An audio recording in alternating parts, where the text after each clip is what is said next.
Near mint condition, the home of collected editions. That cover's so awesome. Absolute format is the best way to own this store. Time to empty those wallets and fill those shelves.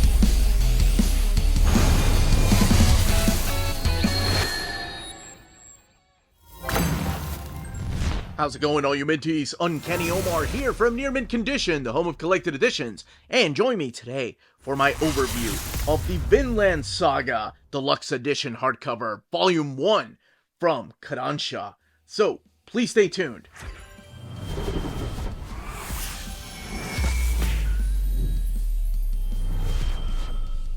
It is finally here. That's right, the Vinland Saga Deluxe Edition hardcover, Volume 1.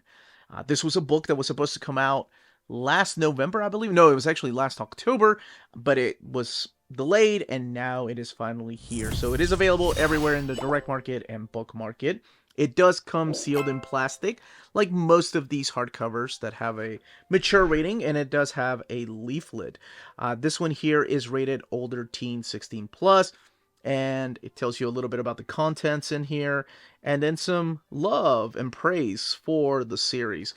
And there you have the runes up there, and the same pattern that you'll find on the book, which we'll look at here in a second. So this is what comes on the back, the ISBN, and the book retailing for $54.99. But first, let's take a closer look here.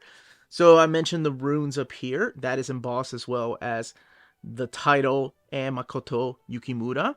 And the Lux, and the seal right here is also embossed, and then book 1 with that pattern. And the pattern and the runes go all the way through. I love that. And Vinland Saga is embossed. Everything else, like anything that you see here, even the Kodansha logo is embossed. And then the back of the book, as the runes and the pattern go all the way around. Kodansha logo down there. This is a sticker, so you don't have to have that on, much like the stickers on the Dark Horse hardcovers.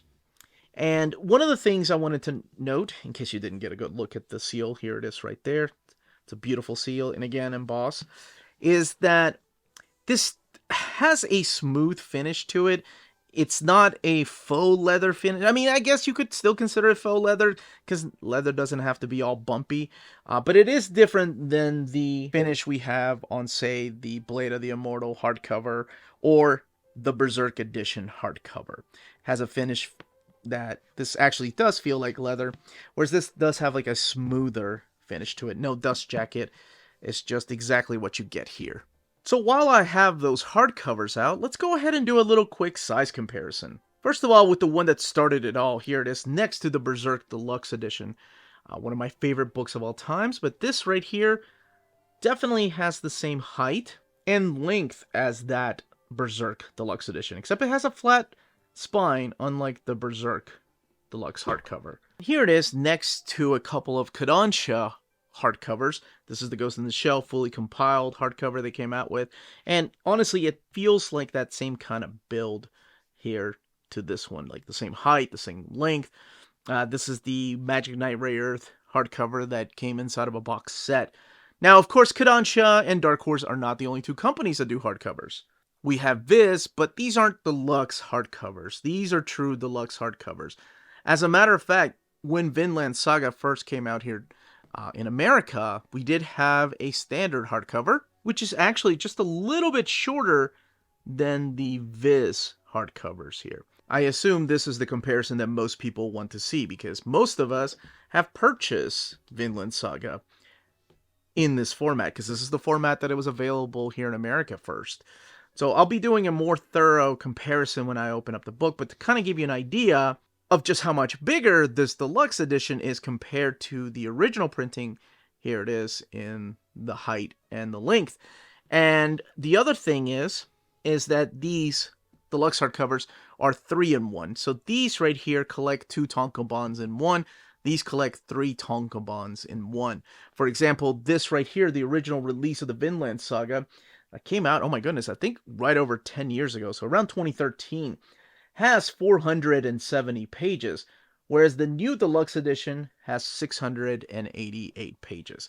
So that's another thing to keep in mind. Of course, price is a big factor too. This is $54.99. These right here are $19.99. but I'll do a comparison internally here in a little bit. I'm going to open this book up. If you've never read it, I'm going to give you the pitch. We're going to look at the artwork and talk about the setting and the premise of the story without going too much into spoiler territory. I'm just going to talk about who the main characters are, the setting, and how the story kind of kicks off, and if it has any historical significance. Because, as most of us that have read it, we can't help ourselves but talk about how much of this is inspired by true events. Alright, let's go ahead and crack this book open. I absolutely love when they give us maps on end sheets, and that's exactly what the end sheets here are. The map and the same map over here with a little bit of how much the main character of Thorfinn is going to travel. You do have the title page right here, Vinland Saga, and color pages for the first time. The original color pages are intact here, and your table of contents. One thing to keep in mind, whenever there are deluxe editions of these previously released tankobon, or in this case, this smaller size book, there is no real renumbering of the page count, because what they usually do, especially in 3-in-1s, especially if they're in softcover, they don't bother renumbering them. They kind of take out the number at the bottom, but here they did renumber the entire book. So volume 2 of this actually has part 3, the third tankobon, which is collected here. So here's your table of contents, and then Vinland Saga Part 1. From the distant north, beyond the frozen sea, they come, bringing with them the black clouds of war. And Chapter 1, Normani. And by the way, if you're not familiar with some of the terms that are going to be used through this book, in the back of the book there is a glossary and definition guide as to some of the translations that are used throughout the book. And I thought that was cool, because there were a couple of things, you read... Look, I'm not going to lie. I'm not a historian. I'm a comic book guy. So if I see something here, I'm like, oh, that came from Thor. Yeah, that's Asgardian. Of course I knew that. Yeah, that's Norse. Like, my knowledge of Norse and Vikings and all that probably came from Thor. But hey, that's who I am. But it does help you understand some of these narrations that they're using here, some of the words. So we kick it off in the 11th century AD, Franklin Kingdom territory, but around the year 1000, and I think this is 1012 is when we started off, because you'll see through here that they do start adding days later on. Now, of course, all of this written and drawn by Makoto Yukimura, who had done the Planets manga, but this time around he wanted to write about Vikings, and Vikings that have existed through history, because in here you're going to see some characters that you may have heard of, like Leif Erikson, for example, or even the main character. Perhaps you may have heard of him, and honestly, the reason why I did so much research about this particular series is because I really enjoyed it when it was coming out in this format. I fell in love with the characters. I haven't seen the animated adaptation. I'm sure it's great and phenomenal. But oh my gosh, I fell in love with the series and the characters. And I probably read too much about the actual people that existed, and I may have spoiled things for myself. But Vinland Saga is the story of this character right here. And this is young Thorfinn. And at the very beginning of the story, Thorfinn is with this gentleman right here. This is Askeladd and his group of Vikings. Now, his Vikings are a small group of warriors, but oh my gosh, they are so powerful. And Askeladd himself has some high intelligence, just in the way that he maneuvers through a battlefield, or he sends his army through a huge battlefield. Now, as I said earlier, this starts off in the 11th century, Frankish Kingdom territory, where this particular fort is being taken over.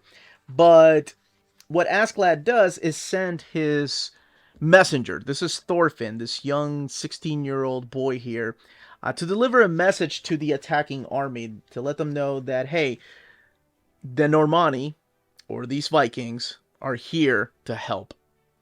For a cost. We will take half the loot of that fort. And of course, this guy right here is like, "What? No way, half." And who are you that I can trust? And pretty much decides, you know what? What's there to lose? Sure, because they were having a hard time trying to get into this fort. And sure enough, Thorfinn lets out the message that the invading army agreed to teaming up with Askeladd and the Vikings. So that's exactly what happens. They go in and they help this attacking army take over. Now, something really interesting that happens at the very beginning is you see that Thorfinn, even though he's with this group of Vikings, even though he's part of Askeladd's crew, he doesn't really fit in because he says, look, after I deliver this message, I want what's owed to me. I want a duel that is owed to me. So you get the feeling that something's happened in the past, and the more that you read, and the more that you read this, you find out that he wants to fight Askeladd. That's what he wants. That's his prize. He doesn't care about money. He doesn't care about looting anything. And Askeladd's like, yeah, sure, you can fight me, but you got to bring me the head of a commander. And that's what he does. That's his mission. He goes and jumps into the fort and just shows how badass of a warrior he is to go and cut off the head of a commander so he can take it back to Askeladd so he can go and fight him in a duel. So there is violence in here, and that's why it's rated older teen. There's a lot of violence in here. And nothing too gratuitous. We're not talking about like the extremities of something like Berserk, which is amazing. Sometimes you need that. But it is there. And even though it's not overly graphic, I mean, there are scenes like this that are just shocking. You know, when people are dying left and right, when people are getting limbs cut off or getting decapitated. So as it turns out, Askeladd's Vikings do turn the tide, and now the opposing English army comes in and decides, all right, well, let's take all the treasure. As it turns out, Askeladd and gang has already taken the treasure and has taken off. And of course, he promised Thorfinn a duel. And one of the other characters that plays a minor role through here, but will play a bigger role, is introduced through these early pages, and that is the character of Bjorn. And Bjorn is kind of like Askeladd's right-hand man. So they get into a fight through here. They after they go back to the port and then they cash in everything, they get into a big fight because he promised him a duel, and Thorfinn loses. And as what you've learned is that he's doing this for revenge. That Thorfinn is trying to fight Askeladd for revenge, to get revenge for what he did to his father. So within the next few pages is when you have the flashback. And this is when things get interesting. So 10 years earlier, so we're looking at the year 1002 AD, it starts off with a story, and this is the character of Leif that I was talking about earlier that you may be familiar with, and that's Leif Erikson, who's telling a group of kids about this land that he stumbled upon, and he keeps calling it the Vinland. And of course, there's always this theory that, you know, it was the Vikings like Leif Erikson that came over to America 600 years before Columbus did, and they play heavy on that in this particular book. So, well, not exactly 600 years, but you get the idea. Long before Columbus. But here's where we meet a young Thorfinn, much more lovable and much more happier. And when you get to meet the rest of his family, his father's name is Thors, his mother's name is Helga, and she's pretty ill right now. And then he has a sister named Ylva. He also has a friend named Ari, and they get into battles.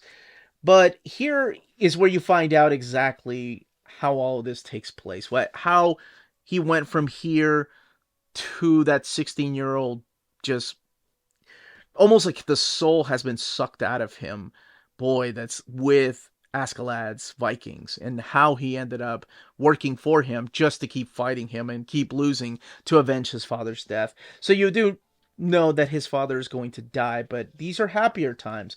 You get to meet this guy right here. This is Halfdan, that teaches these characters about slavery and how much a slave means and how much a slave is worth. And you get to see what kind of man Thors is. You know, this is Thorfinn's father. He's a much loving man, but as you find out, as you keep reading these issues, comic book mentality, as you keep reading the chapters, that he was a warrior that had pretty much gone AWOL. And when the army comes calling back, he has to fulfill his duty. He has to go back. And there's a lot of powerful quotes here about violence and fighting. And it's just such a moving story because you know where it's going to end because of the beginning in this flashback. And it is a long flashback. I'm not talking like multiple volumes, but it does take the rest of this volume to finish out this particular flashback. And you can find out exactly how Thor's demise happens, how he loses the battle against somebody like Askeladd, and what happens to the other characters. What happens to his sister Ylva, or his mom Helga, or even Leif, or his friend Ari, who wants to be a warrior. Now I'm going to skip a little bit. Because I don't want to ruin anything as far as the story, but I do want to showcase some of the artwork. There's several other characters that appear through this book that play an important part, or will play an important part in later volumes, like Thorkel, or the character of Canute, who becomes a big part of the story. There's also Floki, but those are just some of the characters that appear through here. And I mentioned the violence in here. While it's graphic, it's not overly graphic. And honestly, I think this is such a unique way of doing this. And we've seen this a lot in some manga and in some American comics, or just comics in general. What Yukimura does is kind of balance it out by drawing some goofy faces when sometimes characters are getting sliced off, like over the top, ridiculous, goofy faces. That almost seem like it's cartoony violent in a way. But if you look at the details, like when somebody's getting cut, like it's amazing just how true and graphic some of this violence is. There's also a scene in here, by the way, if I do like to point things out like this if you can't read stories like this. Not so much in this volume, but later on when like some animals are getting hurt. There's also sexual abuse in there. So if that stuff bothers you and you can't read it or look at it, then this may not be the book for you. But we are talking about Vikings during this particular era. So in between books, there's the extra strips right here, because that's the way they were originally printed. And then you have maps. Oh my gosh, I love the maps of Thorfinn's travels. You have an actual map of his house, like the layout of his house. Again, color pages if they were in the original printing in Japan. So for example, this is the Backmatter of book number 2, including the design right there for Askeladd. And then this is the beginning of book 3, which has the color pages. And then in the back of the deluxe edition, we have we made this. These are the people that help out Yukimura and the additional artist. And then again, the map of Thorfinn's travels, mainly sticking to this area right here. And some of the characters that have appeared through the series. The afterword and the translation notes I was talking about earlier. The essential quotes of Vinland Saga. But before that, there is a little interview here. Ask Yukimura. Little Q&A. But yeah, these are quotes from the story in here. And some of these quotes are freaking awesome. Like, I love "A true warrior needs no sword." That's such a badass quote. And then a little explanation about the cover, about the design of the book. What are the runes and introduction to the saga, the Old Norse runes, the Latin script, the transliteration, and then the English translation. And then a little explanation about the seal right here. And again, the Old Norse runes and the Latin script. Over here are the translations and the lettering, which is very important when it comes to a book like this. And speaking of lettering, one of the things they decided throughout the book is to have the translation of the sound effects. So they're not translated outside of the panel, they're just part of the panel right there. Okay, what I want to do right now is do a quick little comparison to this. Since so many of us have had this for a while now, I figured now would be a good time to do a comparison. Besides the size, I wanted to talk about, what is collected, what is extra in this edition that was not previously collected. Because in this edition, we do have some color pages, mainly the chapters. And what's really interesting is that in here, in this edition, the new one, everything is printed in this thick matte paper. It's the same paper stock that, for example, they've used in the Berserk Deluxe Edition. Whereas the color pages in this right here, in this book, were printed in this glossy paper. So interesting that they went with matte paper for this book. And glossy paper for over here. Now, I don't know if it's just my copy or if it's everybody's copy. But one of the things I noticed besides, the size is that the page or the paper seems a little yellowing. And I keep my books, of course, away from the sun because the sun is books' enemies, as everybody knows. But it's really interesting that, they've already started yellowing here. There's a big comparison over here. But I seem to think that this is the way it was originally printed. It almost has this yellow tone to it. And I want to get to pages like this and just how much bigger the art is over here compared to the art over there on the original printing. So again, one of the things they did was renumber the pages. And they kept the sound effects translated inside of the panel. We're going to be looking just at a few more, and then we'll look at the binding of this new book, compare it to the original printing too. I wanted to come to this page, for example, to do a quick little comparison, because it seems like some of the lettering has been redone over here to show off more of the artwork than putting it on top of the artwork, while you're still getting the same kind of effect over here. And of course, the bigger art showcasing the amount of details that you can't really do in the smaller panel. As a matter of fact, like this column right here just gets completely lost in the darkness, where over here you can see the column going up a little bit further. Maybe it's because I'm in my 40s and I appreciate things like that more the older I get. Love the design of this character right here. It's almost frog-like, too goofy character to have ever existed. But I mean, we've seen the same thing in books like Berserk or Vagabond. Wanted to find a spread page like this to kind of show you the benefit of having a bigger edition that has sewn binding, and it lays over like this, so you don't have any real gutter loss right there, so there's no art that you're missing. Whereas over here, you do have to hold it down a little bit to try to get most, but unfortunately not all of that art. And of course, these are waves. This is something very minimal, but it does come in handy later on when you have something really important and detailed that has a spread. One of the most interesting changes that they've added to this version, besides the ribbon, oh my gosh, I love ribbons, so yes, you do get a ribbon, and I promise we'll look at the binding here in a second, is that they added a chapter break almost, so you know when the book is about to come to an end. So over here, you have Vinland Saga, and over here you have the exploits of Viking girl Ylva, which of course was little extras that they added in the original chapters when they were released in an anthology. And this is where they have Thorfinn's travels, whereas over here, they added it there. And then, of course, the afterword. Because at the beginning of chapter 2, or part 2, it's the second tankobon cover that they have. Whereas over here, you just kind of started with a black and white cover. So that is something that is not in this particular version, in the original version. Now, the binding. The last thing we're going to be looking at.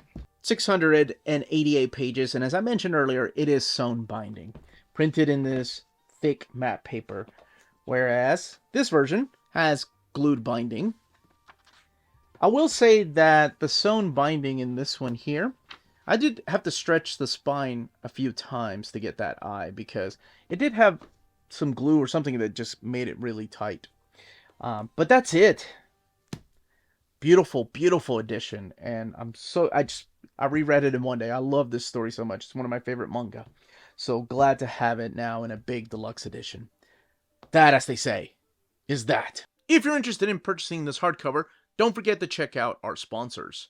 If you're in Europe and you're interested in buying these books, definitely check out Walt's Comic Shop in Berlin, Germany.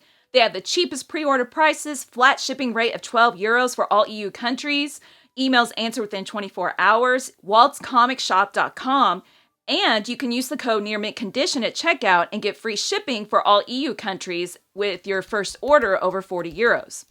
That's Walt's Comic Shop, your reliable source for omnis and premium collected editions in Europe. Ting!